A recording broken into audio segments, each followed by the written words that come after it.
안녕하세요.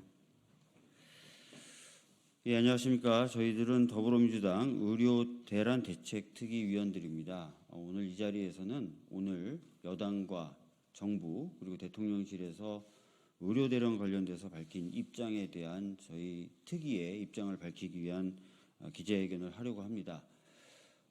아시다시피 우리 원내대표를 비롯해서 우리 당 쪽에서 계속 이 문제를 해결하기 위해서 여야 의정 협의체를 만들어야 된다는 얘기를 해왔었고요. 또 실질적인 의료대란 해결과 의료교육 정상화를 위해서 적극적인 자세를 정부에 요구해 온 바가 있습니다. 오늘 그에 대한 일정 정도 대답이 나왔기 때문에 거기에 대한 저희 당의 특위의 입장을 밝히도록 하겠습니다. 오늘 기자회견에는 강선우 보건복지위원회 더불어민주당 간사님이자 부위원장님 참석해 주셨고요. 그리고 서영석 의원님도 참석해 주셨습니다. 저희들 입장문은 강선우 간사님이 읽어주시겠습니다.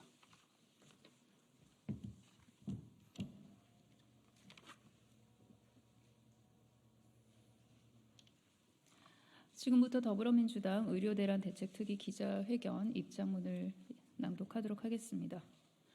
지난 3월 의정 갈등이 심화될 때 이재명 대표는 여야 정 그리고 의료계가 함께하는 협의체를 구성하자 제안한 바 있습니다.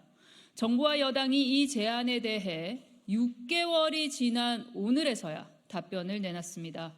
만시지탄입니다. 그러나 협의체 구성은 우리 당의 여러 제안 중에 하나일 뿐 이 협의체가 정부의 무능과 무책임을 국회에 떠넘기는 수단으로만 활용해서는 안 될 것입니다.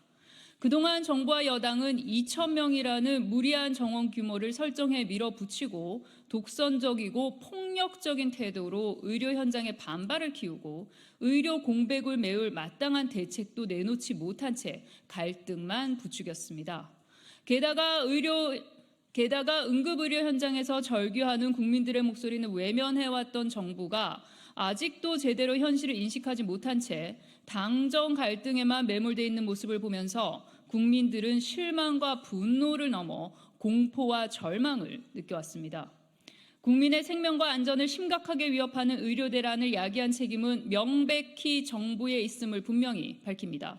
그리고 이 문제를 해결하기 위해서는 무엇보다 의료진들의 현장 복귀가 반드시 필요합니다. 더불어민주당 의료대란 대책특위는 다음과 같은 입장을 명확히 밝힙니다.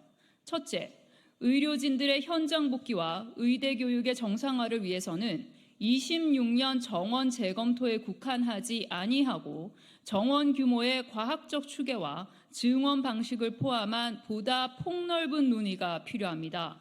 의료대란을 해소할 모든 방안을 열어두고 논의해야 할 것입니다. 둘째, 윤석열 대통령은 국민의 목숨을 위협하는 지금의 의료대란이 정부의 정책 실패에 따른 것임을 인정하고 국민께 사과하십시오.